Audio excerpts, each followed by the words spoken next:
perubahan trase atau jalur pembangunan jalan tol Betung Tempino Banyuasin. Akibatnya pembangunan tol menjadi terkatung-katung. Sementara warga sudah memberikan sertifikat tanah untuk pembangunan tol. Warga pun akhirnya berunjuk rasa. Kepada Bapak Bursal menjelaskan lebih detail lagi dengan wajah penuh harap, puluhan warga desa Sinar Tungkal, Kecamatan Tungkal Jaya mendatangi kantor Bupati Musi Banyuasin pada Selasa siang.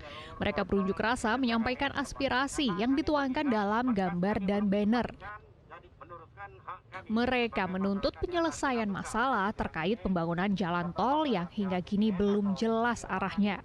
Warga menilai perubahan trase yang sudah 3 kali dilakukan membuat mereka mengalami kerugian.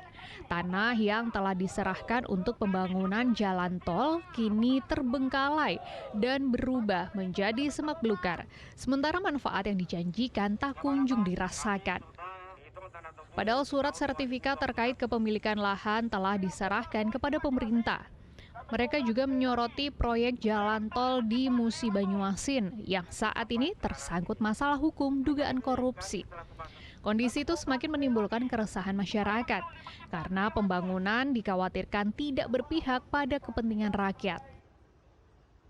Sekitar 78 warga desa mengalami kerugian atas terjadinya perubahan trase atau jalur pembangunan jalan tol Betung Tempino yang berada di Kabupaten Musi Banyuasin.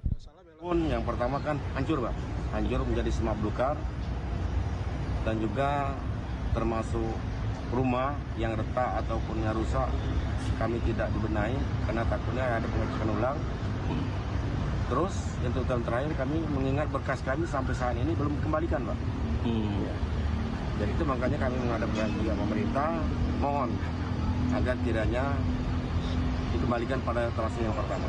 Kami sampai hari ini terus berjuang agar trase ini dikembalikan pada trase awal. Itu saja. Langkah hukumnya apakah yang akan diambil nanti? Tadi penjelasan dari asisten 1 bahwa pergeseran trase ini secara hukum diterbitkan sudah SK baru, SK nomor 654 atau 624 tadi, sehingga yang berdasarkan pada putusan Pengadilan Tata Usaha Negara terkait gugatan PT SMB.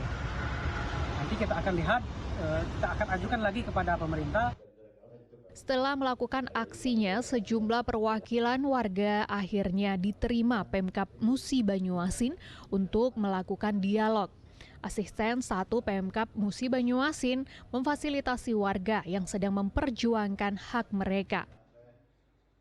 Selanjutnya kami tadi sudah bilang ke masyarakat untuk berkirim surat kepada pemerintah, ya. Nanti kami juga akan berkirim surat kepada, karena ini kan kewenangan dari kementerian, ya, dan juga kewenangan dari pusat. Kami juga akan berkirim ke beliau atas tuntutan masyarakat ini dan mudah-mudahan nanti ada kejelasan dari kementerian terkait masalah harapan dari masyarakat ini. Warga berharap pemerintah segera memberikan solusi yang adil agar proyek jalan tol tidak hanya menjadi beban tapi juga memberi manfaat nyata bagi masyarakat sekitar. Muhammad Ardi melaporkan dari Musi Banyuasin.